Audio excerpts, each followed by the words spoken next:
16장 1절로 11절까지 오늘 이 본문 말씀을 가지고 예수의 부활은 믿음이 아니다는 제목으로 은혜를 나누기를 원합니다. 예수님의 장례식은 참으로 비참할 뿐만 아니라 쓸쓸했습니다. 예수님이 십자가에 달렸을 때 그 주위에는 대적자들 뿐이었죠. 돌아가신 후에는 시신을 내려서 헝겊으로 싸고 서둘러서 무덤 속에 넣었습니다. 그것이 끝이었습니다. 그 어떤 의식도 없고 조문도 없었습니다. 마가복음은 그때 일을 다섯 마디로 표현을 했죠. 아리마대 요셉이 담대히 빌라도에게 가서 예수의 시체를 달라고 했다. 그리고 그가 시체를 요셉에게 내주었다. 요셉은 시체를 내려서 삼배로 쌌다. 시체를 무덤에 뉘었다. 그리고 돌을 굴려 무덤을 닫았다. 이 다섯 마디입니다. 이를 지켜본 사람은 오직 멀리 갈릴리에서 온 여인들 뿐이었습니다. 이 여인들은 돌아가서 시신의 발을 향품을 사놓고 안식일이 지나기만을 기다렸던 것입니다. 안식일이 지난 새벽에 세 여인이 무덤으로 갔지요. 여인들끼리 외출하기는 아직 이른 시간이었습니다. 요즘 같은 세상이 아니에요. 남자 보호도 없이 이른 새벽에 아직 어두웠을 때 여인들끼리 무덤에 간다는 것은 굉장히 위험한 일이었습니다. 가로등이나 외등도 없던 그런 시절이었죠. 여인들이 새벽 이른 아침에 일어난 것은 그만큼 새벽을 기다렸다는 말인 것입니다. 새해가 되면 해돋이 가는 분들이 있죠. 해를 보고 소원을 빌고 절을 하는 분도 계시지만은 우리 믿는 성도들은 하나님 앞에 또 작심하고 새해를 하나님 앞에 해돋는 걸 보면서 하나님의 은혜를 바라고 기도하는 시간을 갖기도 합니다. 그 해돋이를 보러 갔던 사람들 말씀을 좀 들어보면 한 반수는 늦잠 자고 그 순간을 다 놓친 이야기를 많이 듣습니다. 해돋이를 보려면은 자주 가는 사람들이 노하우를 들어보면 그렇습니다. 캄캄할 때 일어나서 준비해야 된대요. 캄캄할 때. 미리 다 준비하고 있지 않으면 동트는 순간을 다 놓친다는 겁니다. 그래서 밤을 꼬박 새는 사람이 많습니다. 미리 옷도 준비하고 복장도 준비할 뿐만 아니라 거기서 가는 곳까지 얼마나 거리가 먼지, 걸어서 가는 건 얼마인지 전부 다 계산하고 미리 준비하면 밤중에 해야 된대요. 그래서 밤잠을 설치면서 아침을 기다려야 되는 것입니다.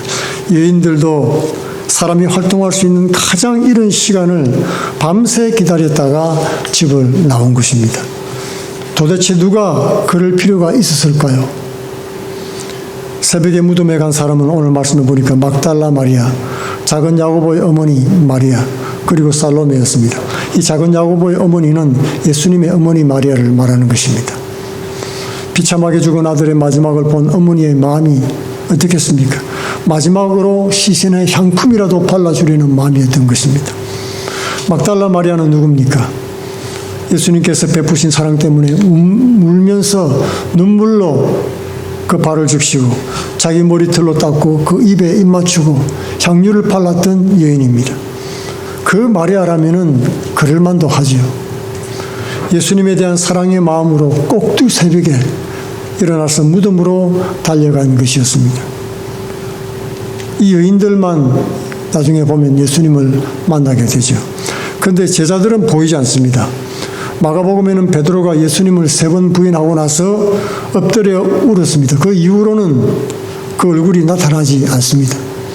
베드로와 제자들은 완전히 예수님을 버리고 떠났던 것을 볼 수 있습니다. 이제 무덤으로 가는 여인들은 걱정입니다. 누가 무덤에 돌을 굴려줄까? 여인들은 육중한 돌이 무덤을 막고 있다는 것을 잘 알고 있었습니다. 주님의 시신을 집어넣고 문을 닫는 걸 봤거든요. 그런데도 향품을 들고 무덤으로 간다는 것은 납득이 가지 않습니다. 이상한 사람들이지 않습니까? 다 알면서.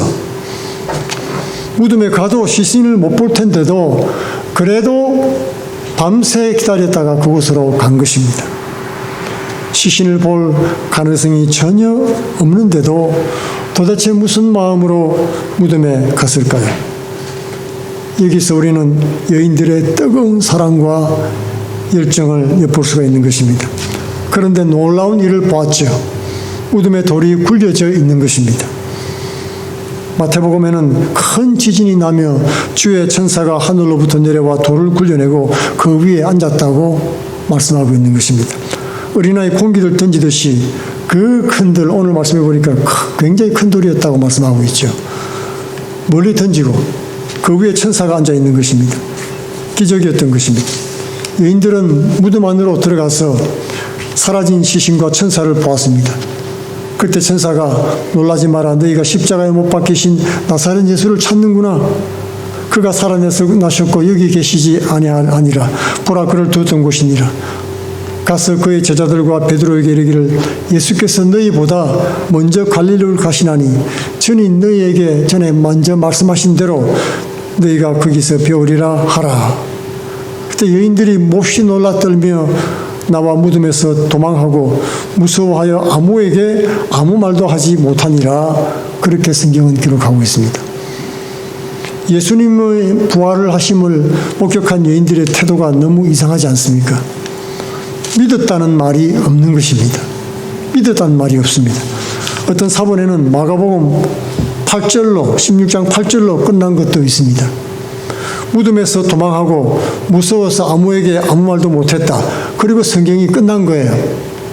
어떤 사본에는 그렇게 되어 있습니다. 무슨 끝이 이렇습니까? 그런데 어떻게 아무 말도 못하고 두려워했던 사람들이 어떻게 예수 부활을 전하면서 목숨을 바칠 수가 있었겠습니까? 여인들이 놀라서 떨고 도망가서 무서워 아무에게도 말하지 못했다는 뜻이 무슨 뜻일까요? 돌이 옮겨진 것, 빈 무덤, 천사의 말, 이 모든 것들이 부활의 증거가 못됐다는 뜻이 아닙니까? 놀라운 일이기는 한데, 기적 같은 일인데 부활의 증거로 내놓을 만한 것은 못된다는 뜻인 것입니다. 실제로 마가복음에서도 그렇고 초대교회 역사에서도 그날 아침의 기적들은 모두 부활의 증거로 삼지 않았습니다. 그러면 무엇이 부활의 증거가 될 수 있습니까? 안 믿는 사람들을 위해서 이런 저런 내용들을 굉장히 증거로 내놓긴 합니다마는 성경은 뚜렷하게 그런 내용들을 가지고 부활을 증거하지 않는다는 것입니다. 마가복음 16장 9절과 11절은 첨가된 내용입니다. 다른 상황에서 일어난 일입니다. 다른 사본에 있는 말씀이죠. 요한복음 20장 11절에서도 똑같이 그 내용이 기록되어 있습니다. 모든 사람이 떠나고 막달라 마리아만 혼자 남아서 울고 있었습니다. 그때 부활하신 주님이 마리아를 만나 주셨지요. 그리고 마리아가 슬퍼하고 있는 제자들에게 그 말씀을 듣고 예수님이 살아나셨다는 것을 전하고 자기를 만나 주신 것을 전했습니다. 그러나 성경은 또 그들이 믿지 않았다고 기록하고 있죠. 오늘 말씀에도 기록되어 있죠. 그 말을 믿지 않았다. 그리고 막달라 마리아도 예수님의 부활을 믿었다는 말이 없어요. 마가복음의 메시지는 다들 안 믿었다고만 계속 기록하고 있습니다. 안 믿었다. 누구 하나 안 믿었다는 말이 없습니다. 누가복음 24장 13절 34절에도 엠마오로 가던 두 제자가 예수님을 만나죠. 그들도 예루살렘으로 돌아가서 예수님 부활을 전했습니다. 역시 아무도 부활을 안 믿었다고 누가는 기록하고 있습니다. 마가복음에도 똑같은 내용이 있죠. 엠마오로 간 제자들 예루살렘에 가서 전했더니 믿지 못했다 그랬습니다. 의심하던 토마도 예수님 못자국과 옆구리를 보고도 믿습니다라고 말을 하지 않았습니다. 그리고는 나의 주 나의 하나님이라고 고백을 했죠. 이상하게도 부활의 주님을 만난 사람들은 모두가 부활을 믿는다는 말은 하지 않았다는 것입니다. 예수께서 부활하셨다. 그리고 나를 만나 주셨다. 그렇게 고백을 했다는 거예요. 마리아의 고백에 이어서 구름처럼 허다한 무리들이 나도 만났다. 너도 만났니? 이런 식으로 고백하고 이어지는 것을 볼 수 있습니다. 이것이 성경이 말하고 있는 역사고 성도들의 역사였던 것입니다. 그리고 이것이 우리 신앙의 생명줄인 것입니다. 부활신앙은 누구 얘기를 들은 것이 아니고 그냥 흔적만 발견하는 것이 아니고 무덤이 굴려졌다든지 천이 벗겨져 있다든지 없어졌다든지 뭐 이런 것들이 아니고, 천사를 만나서 환상을 봤다든지 이런 것도 아니고, 예수님을 인격적으로 만났다는 것입니다. 그리고 만난 후에는 그분과 함께 사는 것입니다. 바울 사도는 다메섹에서 주님과 극적으로 만났습니다. 그리고 그 만남을 이렇게 표현했습니다. 갈라디아 2장 20절에서 내가 그리스도와 함께 십자가에 못 박였나니 그런즉 이제는 내가 사는 것이 아니요 오직 내 안에 그리스도께서 사시는 것이라. 부활신앙은 믿는다는 고백에서 만남으로 발전해 나가야 되는 것입니다. 예수 만난 사람들의 이야기를 듣는 것이 아닙니다.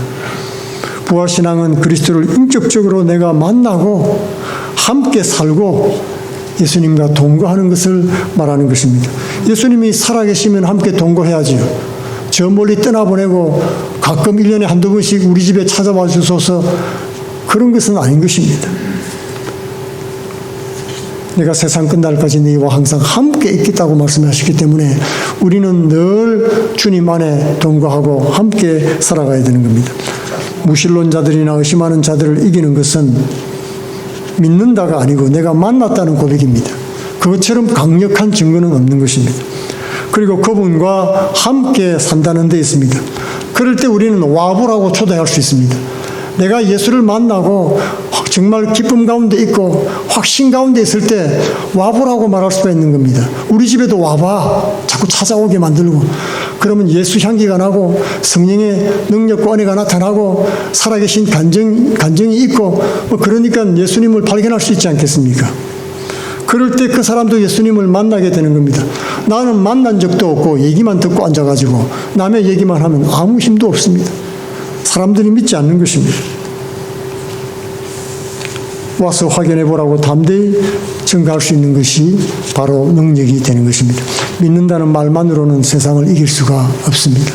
세상이 호락호락하지 않습니다. 주님과 만나서 함께 사는 것이 세상을 이기는 능력인 것입니다. 부활을 그저 인정하는 것만으로는 의미가 없습니다. 밥상머리에 앉아 계신 아버님을 보고 아버지 여기 계신 것을 믿습니다. 그러면 정신 나간 놈이라고 안 그러겠습니까? 오냐 내가 여기 있다 이제 알았느냐? 부활은 그저 종교로 믿는 것이 아니고 부활하신 주님과 함께 살면서 교제하고 사는 것입니다. 나의 그런 모습을 돌아보고 질문을 해봐야 되는 것입니다.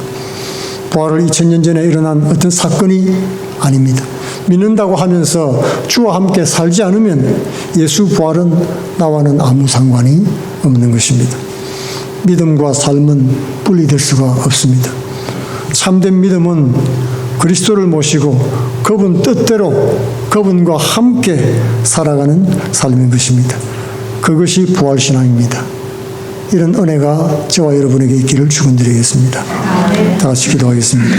고맙고 감사하신 주님, 십자가에 돌아가심으로 우리의 죄와 허물을 사해 주실 뿐 아니라 부활하심으로 우리를 온전히 자유케 하시며 새 생명 허락해 주신 주님 감사합니다. 이제 살아계신 주님과 함께 동행하며 주님 안에 거하며 주의 말씀을 쫓아 온전히 순종하는 복된 삶을 살게 하옵소서. 예수님 이름으로 기도합나이다. 아멘.